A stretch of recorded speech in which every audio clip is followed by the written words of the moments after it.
Good morning, church. Oh, had that a little too close. The scripture reading this morning comes from the Apostle John, John 18, chapter 18, verses 33 and 38. It is wonderful to be in the house of the Lord and being surrounded by a cloud of witnesses that can testify to the death, the burial, and the resurrection of Jesus Christ. And it is wonderful to be in a place where this is a refuge from all the troubles of this world, everything that's going on in our lives, that we can just take the time to focus on God's word and to put away all the things that distract us, the news of the world, all the interpretations, how we get things misconstrued. And it's wonderful that we have a God that teaches us the truth. And our lives would be a lot better if we just focus on the truth. And this message comes from John 18:33 through 38. And then Pilate went back into the headquarters and summoned Jesus and said to him, "Are you the king of the Jews?" Which is found in each of the 4 books of the Bible, Matthew, Mark, Luke, and John. And Jesus answered, "Are you asking this on your own, or have others told you about me?" I'm not a Jew, am I?" Pilate replied. "Your own nation and the chief priest handed you over to me. What have you done?" "My kingdom is not of this world," said Jesus. "And if my kingdom were of this world, my servants would fight so that I would not be handed over to the Jews. And as it is, my kingdom does not have its origins here." "You're a king then?" Pilate asked. "You say that I'm a king," Jesus replied, and I love this next part. "I was born for this." And this just jumped out at me this morning when I was reading over this. I was born for this. I came into this world to die for your sins. And we just remembered with the communion about the death, the burial, resurrection of Jesus Christ. And I have come into this world for this, to testify to the truth. And everyone who is of the truth listens to my voice. "What is the truth?" said Pilate. And he said this, and he went out to the Jews again and told them, "I find no grounds for charging him." Thank you.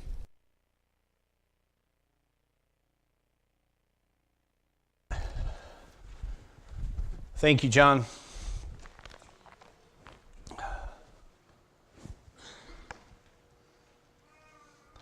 Those of you over here can't see, I just put a green apple and a red apple on the podium rails here. Just but makes sense later on.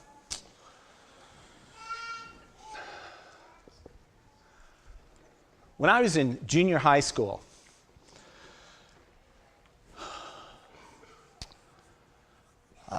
I was at my locker in between classes,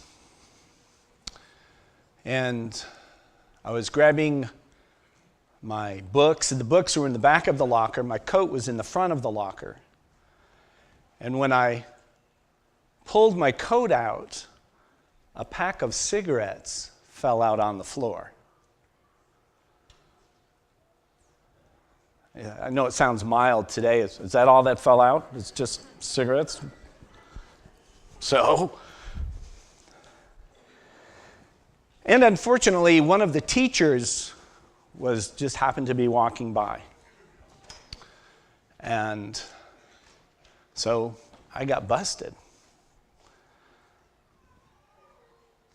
And he said, "Where did you get those?" And I said, "Well, they're not mine." Someone said, "Yeah, right. What do you mean by that?" So he took me down to the office. Complication with this is my mom was a teacher's aide at that same school. So guess who was in the meeting? And so they asked me again, where did you get the cigarettes? I said, they're not mine. Where did you get them? Well, I made a pretty passionate and dramatic plea that I was just holding them for a friend. And they continued to try and get me to confess that those were my cigarettes. I needed to be punished. They wanted to punish me for this infraction. And I remember how I acted. Was like, looking back, I was just so embarrassed. I was lying. But my mom said, Dennis usually doesn't lie. I think he's telling the truth. And I got off. I got away with it.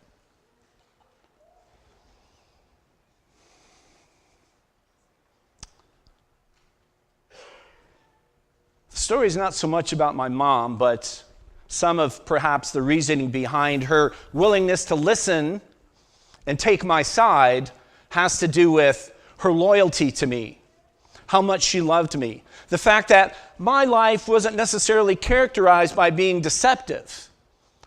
So she took my side. But I learned something very important that day. What did I learn that day? Deception works.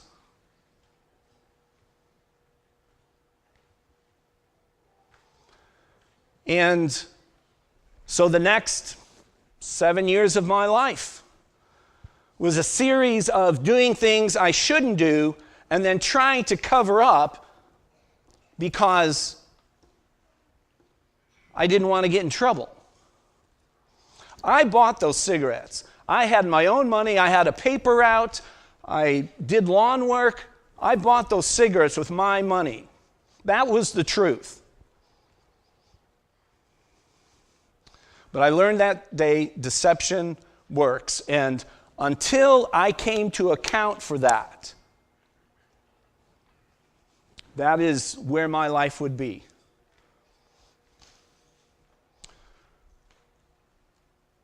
I was not on the side of truth.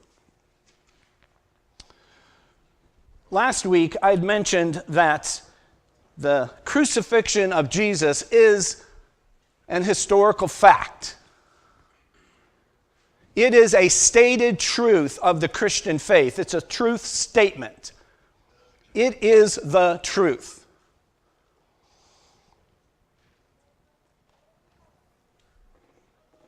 But it's something that a lot of people try to dispute. And how do they dispute it today? How does Satan dispute that truth? With deception. Why? Because deception works. Deception is powerful. Deception can get a kid off on the charge of possession of a controlled substance in junior high school, or it can get a president or a media mogul or whoever utilizes it. It works up to a point. And at some point in your life, you have to decide what side you're going to be on. Are you going to be on the side of truth, or are you going to be on the side of lies?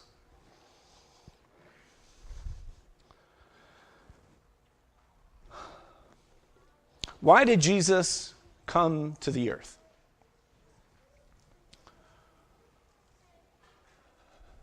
Why did Jesus come to the earth? That's our controlling idea this morning. And there are a lot of basic reasons that we might give to that question. To seek and save the lost, to serve humanity, to glorify God, to give his life, to redeem the wandering, to demonstrate the love of God. You could probably add several things to that yourself, to that list of why Jesus came to the earth. These are all true. But as Jesus interacted with Pilate,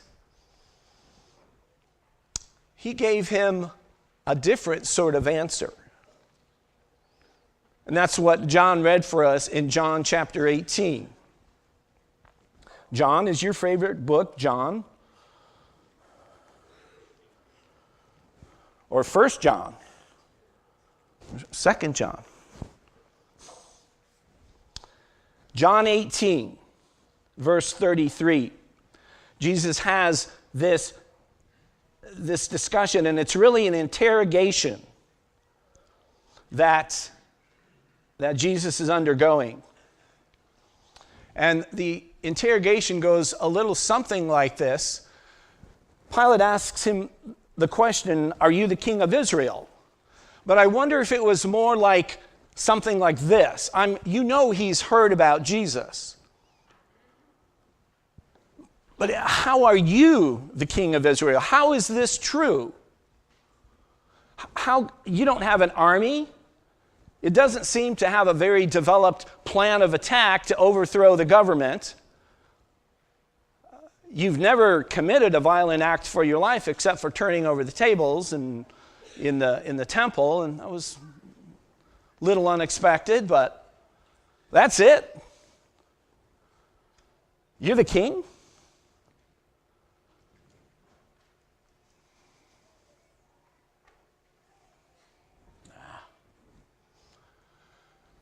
As the interrogation moves on, you can see that Pilate is just trying to get some facts. He's just wondering, what is this all about? From what I know about you and what I have seen and what I've heard, this doesn't seem like the actions of a king. What have you done? What did you do to make these people mad? What did you do? And at this point, Jesus creates a separation between himself and the Jews. He says, are you asking this on your own, or have others told you about me? And Pilate says, I am not a Jew, am I? It's like, I don't care. It's your people, your own nation, your chief priests that turned you over. What have you done? And Jesus said, my kingdom is not of this world. My servants would fight so that I wouldn't be handed over to the Jews if I was. So Jesus is creating the separation between the accusations and these people making the accusations and himself. From the outside, it appears that Jesus and the Jews are on the same team, but they're not.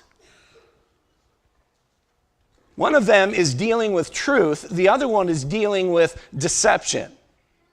And Pilate has to make a determination about this guy.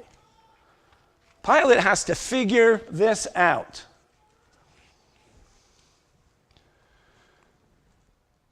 So,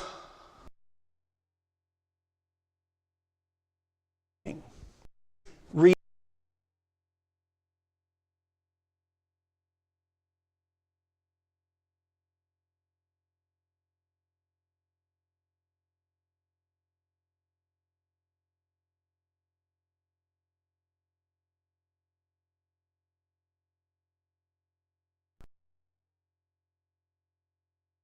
the lighter in my pocket. If they would have taken a breath analyzation, they would have found I've got tobacco on my breath. I was guilty. I was not on the side of truth. Jesus is making that separation between the accusation of the Jews and what he's all about. He is not about the deception. He is about the truth. And that's an important statement about why Jesus came. As John highlighted, I was born for this, and I have come into the world to testify to the truth. Everyone who is of the truth listens to my voice.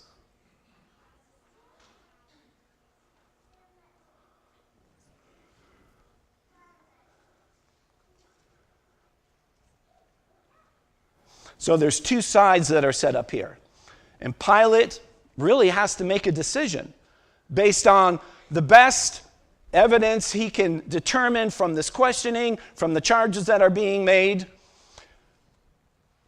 And ultimately, you know what he decided?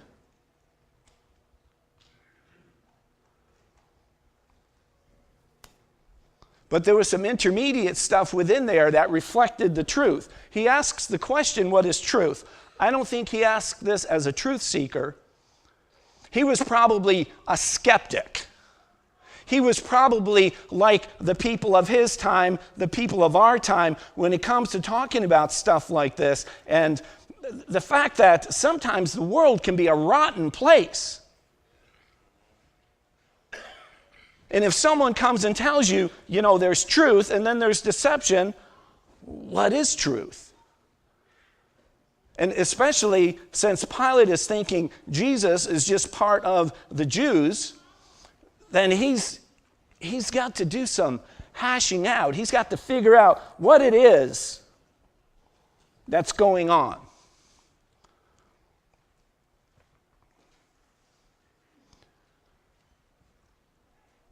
Pilate decided that Jesus wasn't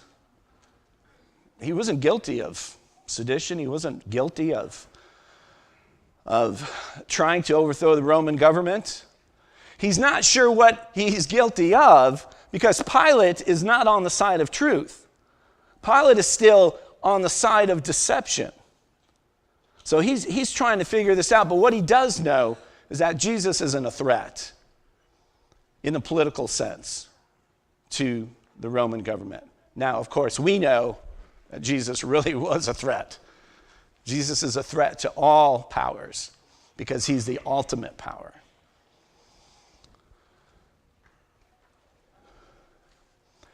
And I find it interesting, the choice of the Jews, who they chose to, Pilate, he says, okay, I'll make you an offer here.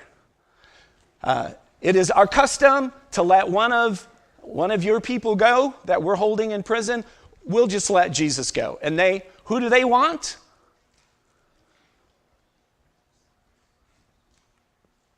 So it kind of tells you what side they're on. Why did they choose Barabbas? It kind of fit with how they understood life to be.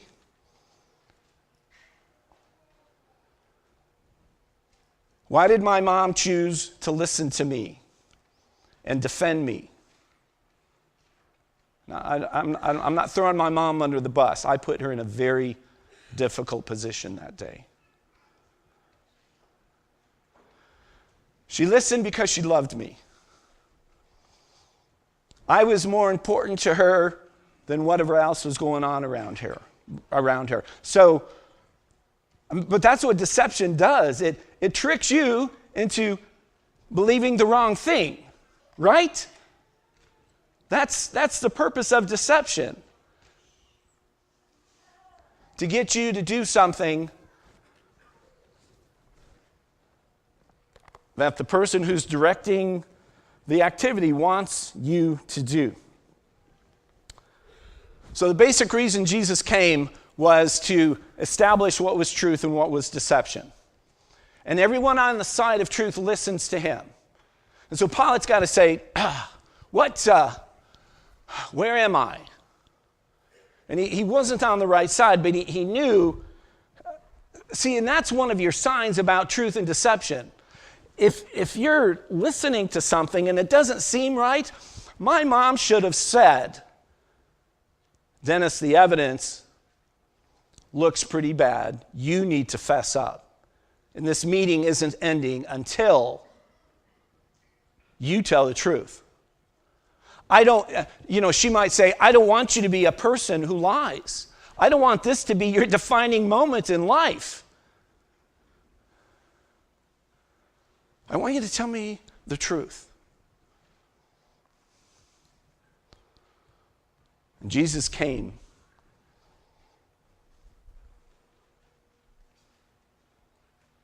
to establish the truth.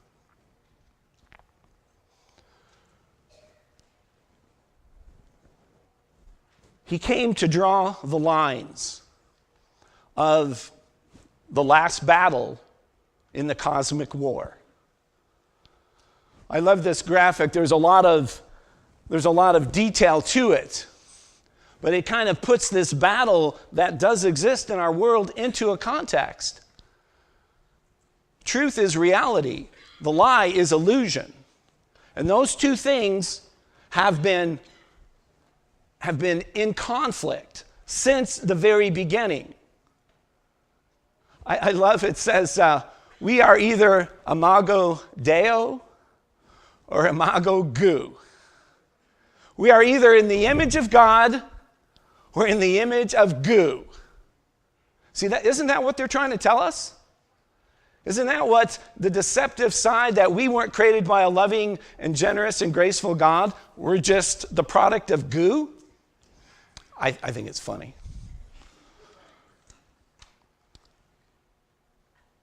Dualism is understanding that there is good and evil. Fallen has to do with the fact that we know that we've made mistakes. You know you're a dirty, filthy liar. Right? We know that. We can't cover that up. But we also know there's redemption. And in the world system, in the eye and the illusion, it's monistic. There's just one thing, good. And soon as we try hard enough, we can self-actualize good for ourselves. You can decide whether or not you see evidence in that, the possibility of that. When I read that statement, I go, that doesn't seem true, because written history has taught us a lot. It's taught us that that's a dream. That's an illusion. Jesus was infatuated with the truth. 75 times in his statements in the Gospels, he says, "Truly I say." He's making truth statements. In the book of John alone, 25 times, he uses this double emphasis word, truly, truly. Jesus is emphatic about truth. Truth is that which conforms to fact or reality. And so Jesus has come to draw the lines in the final battle of the cosmic war. He has come and established the two sides, truth and deception.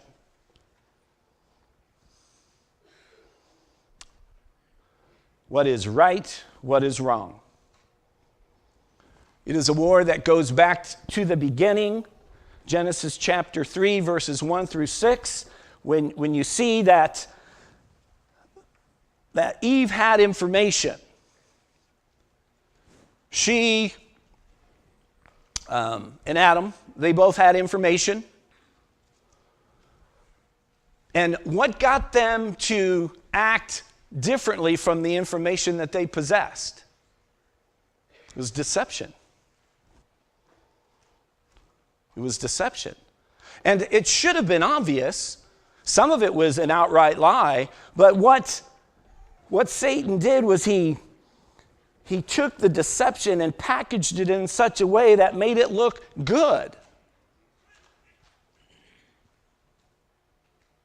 It made it look as if God was holding something back from people.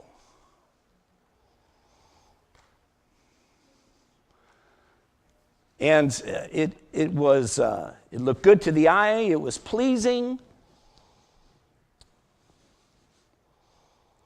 He said it was desirable for gaining wisdom, and all your dreams will be fulfilled. And so they choose. They make a decision. And that's where the two apples come in here. I don't want to be careful that I'm not perpetuating a false biblical stereotype, or a false religious stereotype, I guess it is, that Adam and Eve were deceived and they ate the apple. Someone said it was probably a pomegranate tree. I don't know what it was. Anyways, it's like they had experienced good.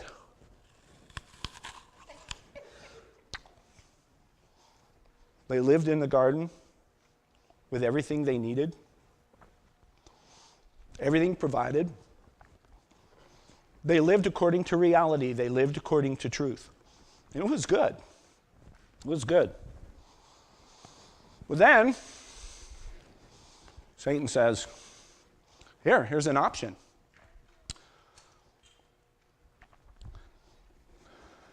What kind of apple is this? Red Delicious, yeah. That is good. It's delicious.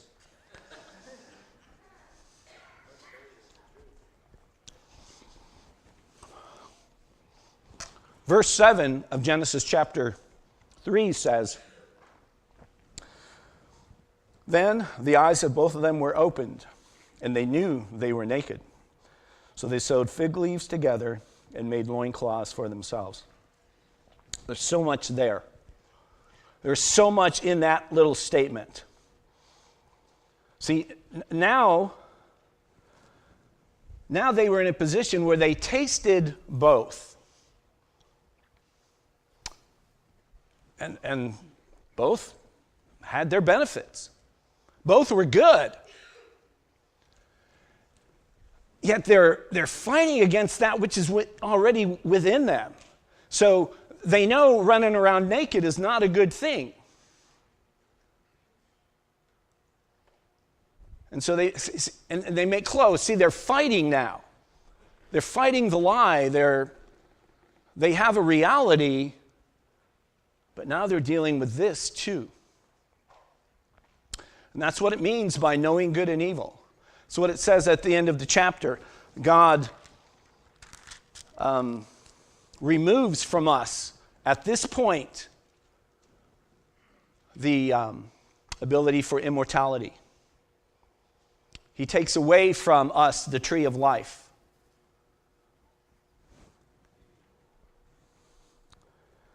Verse 22, the Lord God said, "Since man has become like one of us, knowing good and evil, he must not reach out and take from the tree of life and eat and live forever." So immortality is taken from us temporarily, but it's still within us.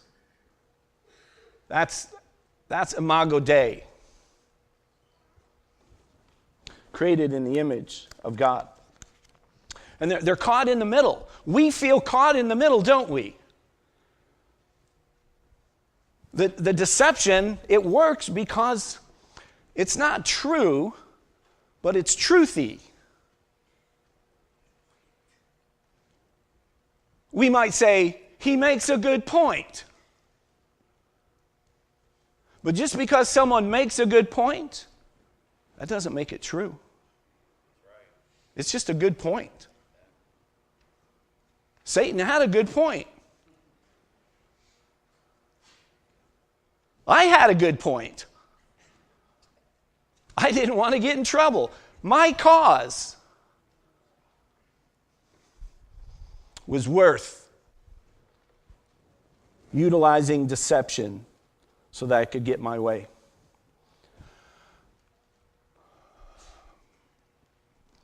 We need to realize the power of deception in our world. This little blitz through several passages. Paul says, "Once I was alive apart from the law, but when the commandment came, sin sprang to life and I died." See, that's basically what happened to Adam and Eve. They knew what was good. They knew what was right. And then they violated what they knew to be right. The commandment that was meant for life resulted in death for me. For sin, seizing an opportunity through the commandment, deceived me, and through it killed me. Paul's just talking straight. Deception, sin, death.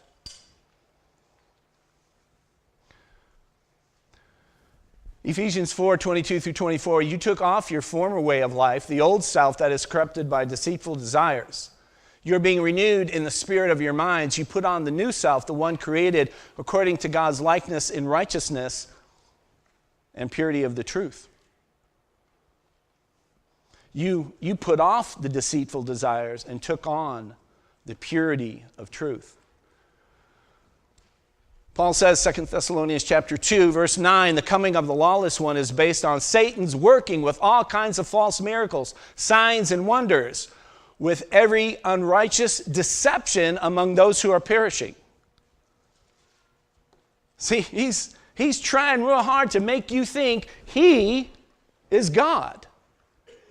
He's got the false miracles. If you read the book of Revelation, he's got the false wounded sacrifice.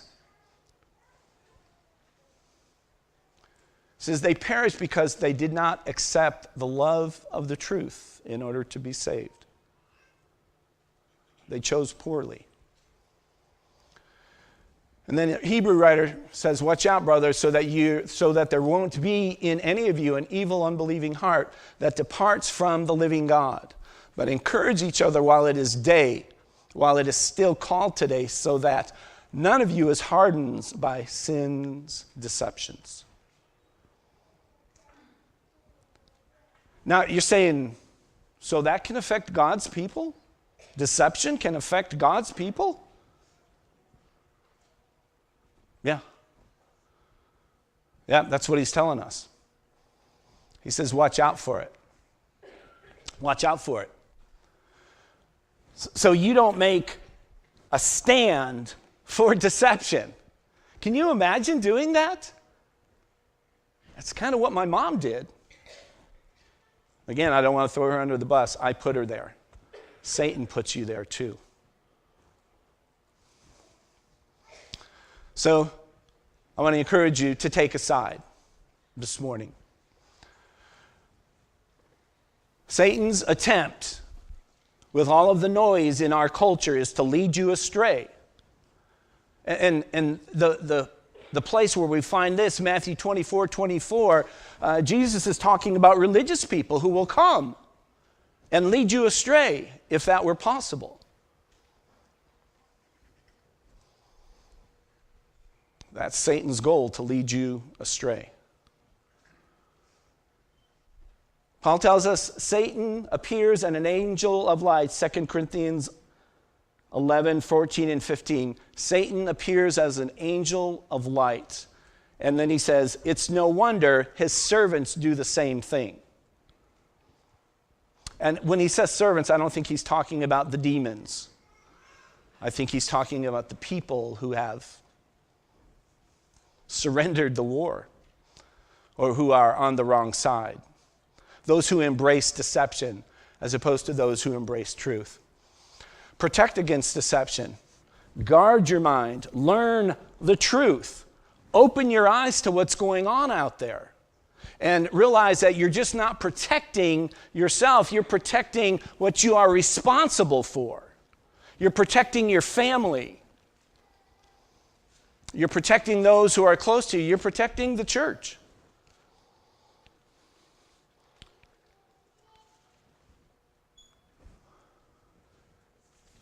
We protect against deception by knowing the truth. Galatians 5:22 and 23. In that passage, we have what we call the fruit of the Spirit. If you want to know what deception is, it's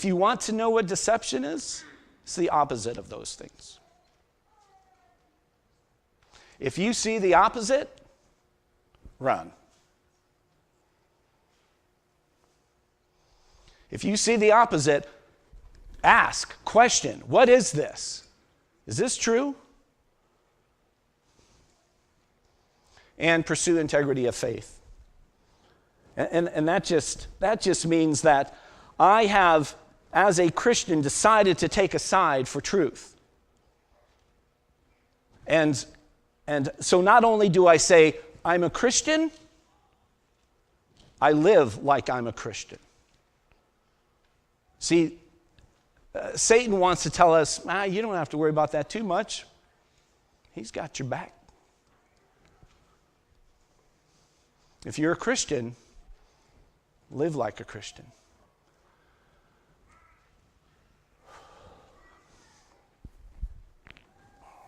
Jesus modeled these things, and the church teaches these things. And we have to personally embrace these things.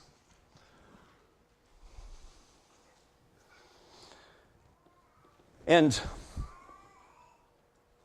Jesus makes an interesting statement that I think that puts things, the way he says that, puts things into a perspective.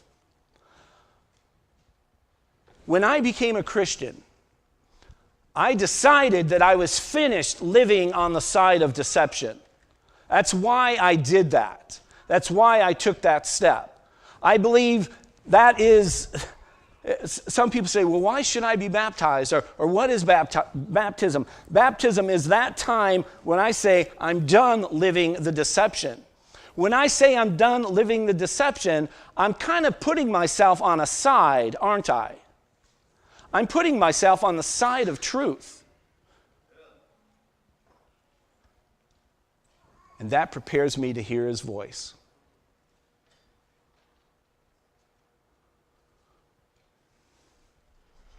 There are people around us who are fed up with the deception. They don't understand why. They're confused.